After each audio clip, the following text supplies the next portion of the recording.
Queridos ouvintes, simpatizantes do Evangelho, queridos irmãos em Cristo, gostaria de falar algo ao teu coração nesta meditação que com certeza vai abençoar a tua vida. Querido, todos nós, quando nos reportamos às três pessoas da Trindade, nós sabemos que as três são uma só. Mas quando nós fazemos a separação, por exemplo, quando lembramos de Deus Pai, nós lembramos de um Deus Criador, de um Deus mantenedor. Quando lembramos de Jesus Cristo, lembramos de um homem que se humilhou e que ajudou o próximo, que curou, que morreu na cruz e que ressuscitou ao terceiro dia e que foi assunto ao céu. Nós temos algo na nossa mente formada com relação ao Pai, com relação ao Filho, mas com relação ao Espírito Santo, nos dá um engasgo, porque mesmo um cristão mais apurado, ele não forma na sua mente como é a pessoa do Espírito Santo. E eu gostaria exatamente de falar sobre esse doce Espírito, por que ele veio para a Terra, por que ele foi enviado para a Terra, por que ele foi dado através da promessa, né? E foi cumprida ali no Pentecostes, enfim. Em primeiro lugar, querido, eu gostaria de dizer a você o seguinte: a chegada do Espírito Santo foi dada por Jesus através de uma promessa que se encontra em Lucas capítulo 49, versículo 53, onde Jesus, antes de ser assunto ao céu, ele dá a promessa que enviaria o Paráclito, o Espírito Santo, para que seja o nosso Consolador. E ele disse que as pessoas, os seus discípulos, aguardassem a promessa em Jerusalém. E esta promessa, ela vai se cumprir em Atos capítulo 2. O capítulo 2 de Atos, então, registra o cumprimento desta promessa. A chegada do Espírito Santo nós conhecemos como Pentecostes ali, né? E no momento que o Espírito Santo chega, começa a acontecer algo sobrenatural na vida daqueles discípulos. Eles começam a falar em línguas, em línguas é preciso você entender que naquele lugar tinha pessoas de várias localidades e quando o Espírito Santo chega, eles começam a falar na sua língua materna. Cada um começa a entender o outro na sua própria língua materna. Além de eles terem visto línguas repartidas como de fogo, né, que encheu toda a casa, e foi uma alegria tão grande que ao redor, as pessoas que estavam ao redor se escandalizaram a ponto de achar que eles estavam embriagados. E aí, naquele momento, foi então determinada a chegada do Espírito Santo, que moveu os corações daquelas 120 pessoas que estavam ali reunidos. O que aconteceu e o que o Espírito Santo fez com a vida daquelas pessoas que a receberam naquele dia? Eu quero registrar somente uma pessoa e você vai entender aonde eu quero chegar. Querido, todos nós lembramos de Pedro. Quem era Pedro antes da descida do Espírito Santo? Quem era Pedro antes da chegada do Santo Espírito de Deus? Você sabe, você é inteligente, você lembra com muita exatidão como era Pedro, né? Mas eu vou te lembrar, mostrando alguns textos aqui da palavra de Deus, né? O primeiro deles se encontra em João capítulo 18, versículo 25 ao 27, que é quando Pedro nega Cristo. né? Simão Pedro estava ali e aquietava-se, disseram-lhe, pois, não és também tu um dos discípulos? Ele negou e disse, não sou. E um dos servos do sumo sacerdote, parente daquele a quem Pedro cortara a orelha, disse, não te vi eu num horto com ele? E Pedro negou outra vez e logo o galo cantou. Ou seja, Pedro era um homem de um caráter duvidoso, um homem que negou a Jesus, um homem que recebeu todas as bênçãos ali de Cristo, andou com Jesus, viu os milagres acontecendo, viu Cristo operar grandes coisas na vida das pessoas, viu Cristo multiplicar pães e peixes, viu a pesca milagrosa com ele por duas vezes.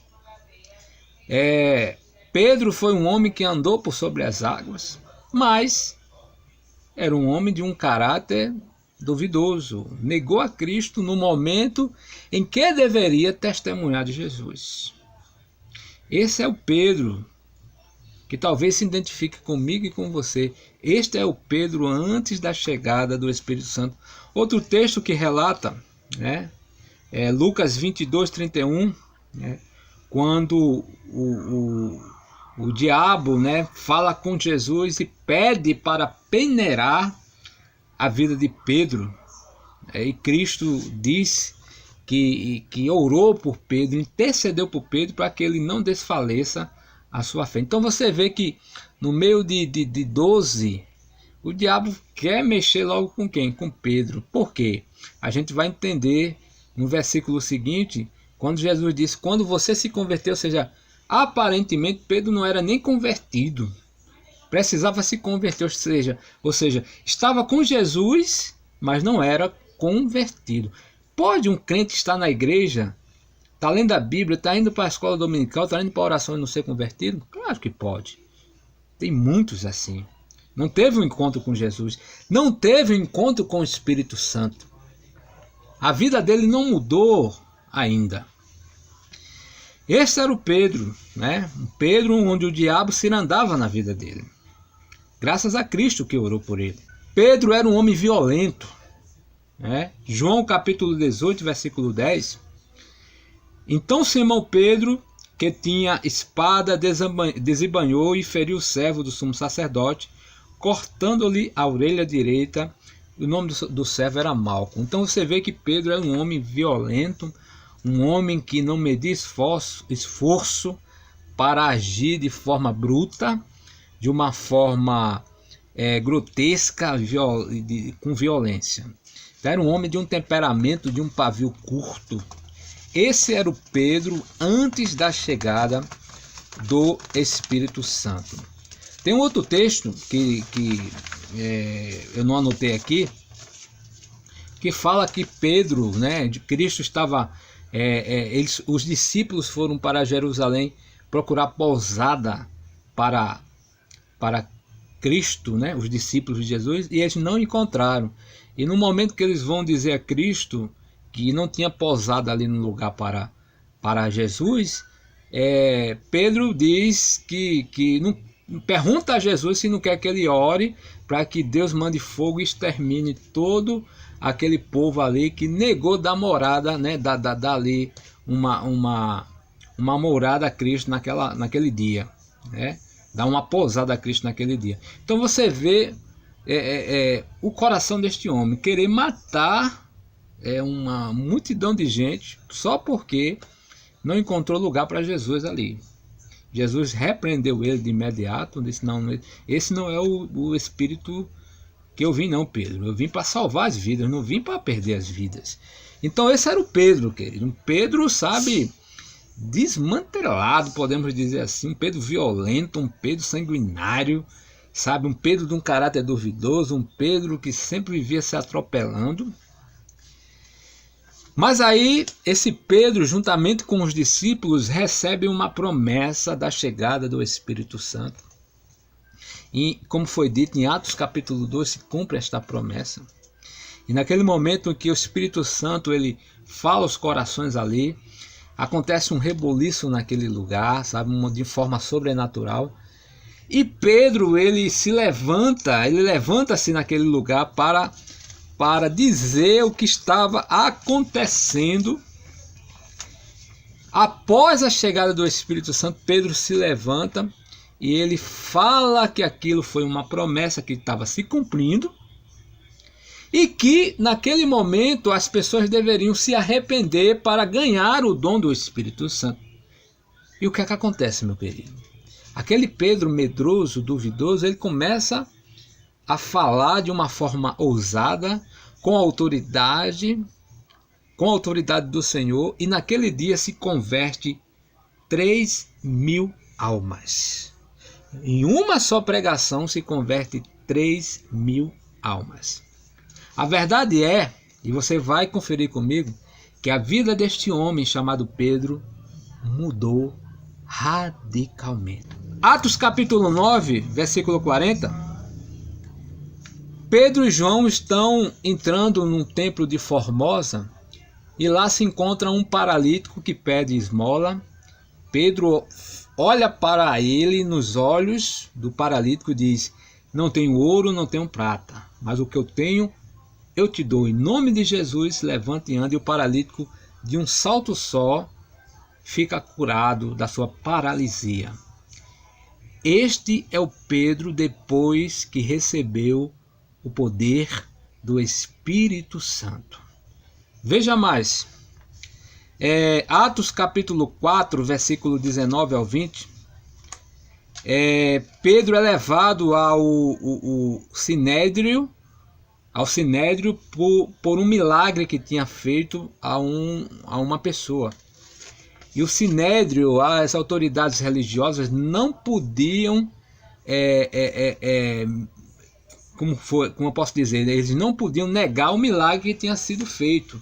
E então eles combinam entre si proibir os apóstolos, e principalmente Pedro, de ensinar no nome de Jesus e de realizar milagre.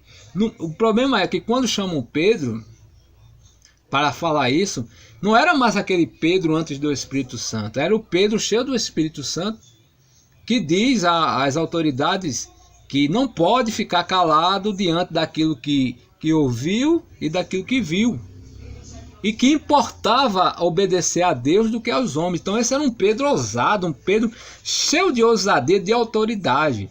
Este é o Pedro depois do Espírito Santo, um Pedro cheio de autoridade, de ousadia e até sofrendo pelo nome de Jesus, porque a Bíblia fala em Atos dos Apóstolos que Pedro levou chicotada pelo nome de Cristo e ele saiu feliz da vida por ter sofrido pelo nome de Jesus. Este é o Pedro depois do Espírito Santo, uma vida transformada.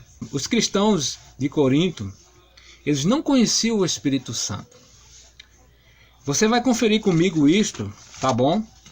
Para você entender o que eu estou falando em Atos capítulo 19, versículo do 1 ao 6. Diz assim: os cristãos de Corinto, ou seja, e sucedeu que enquanto o Apolo estava em Corinto, Paulo, tendo passado por todas as regiões superiores, chegou a Éfeso, e achando ali alguns discípulos, disse-lhes: recebestes vós o Espírito Santo quando crestes? E eles disseram: nós nem ainda ouvimos que haja Espírito Santo. Perguntou-lhes então: em que sois batizados então? E eles disseram: no batismo de João. Aí Paulo disse: certamente João batizou com batismo de arrependimento, dizendo ao povo que cresce no que após ele havia de vir, isto é, Jesus Cristo. E os que ouviram foram batizados em nome do Senhor Jesus, e impondo-lhes Paulo as mãos, veio sobre eles o Espírito Santo, e falavam línguas e profetizavam. Ou seja, os cristãos eram pessoas de Deus. Eles tinham o Espírito Santo? Claro que tinham. Porém, eles não conheciam o Espírito Santo. Eles eram de Jesus, sim, porque ninguém que é de Jesus que não tenha o Espírito de Deus. Mas eles não tinham ainda a experiência com o Espírito Santo, porque eles não conheciam o Espírito Santo. Isso é um ensinamento para nós. Queridos, muitos cristãos, a maioria, não tem experiências com o Espírito Santo porque não conhece o Espírito Santo. Sabe que existe, e esse daqui não sabia nem que existe, mas muitos sabem que existe, sabe que ele está aqui na terra, é o seu ministério, mas muitos não sabem, não conhecem ao profundo o agir do Espírito Santo de Deus. Estes homens nem sabiam o que era o Espírito Santo. Paulo impõe as mãos sobre eles e eles recebem o Espírito Santo e profetizam e oram em línguas, e o mover de Deus acontece na vida daqueles discípulos. Teve um momento que você vai entender que no momento que os apóstolos impõem as mãos, a gente dá a entender que acontece algo sobrenatural quando o Espírito Santo entra na vida de uma pessoa. A prova disso está em Atos capítulo 8, versículo 18 ao 23, uma história de um homem chamado Simão, que diz assim: E Simão, vendo que pela imposição das mãos dos apóstolos era dado o Espírito Santo, lhes ofereceu dinheiro, dizendo: Dai-me também a mim este poder, para que aquele sobre quem eu puser as mãos receba o Espírito Santo. Mas disse-lhe Pedro: O teu dinheiro seja contigo para a perdição, pois cuidaste que o dom de Deus se alcança por dinheiro. Tu não tens parte nem sorte nesta palavra, porque o teu coração não é reto diante de Deus. Arrepende-te, pois, desta tua iniquidade e ora a Deus, para que porventura te seja perdoado o pensamento do teu coração. Pois vejo que estás em fel de amargura e em laço de iniquidade.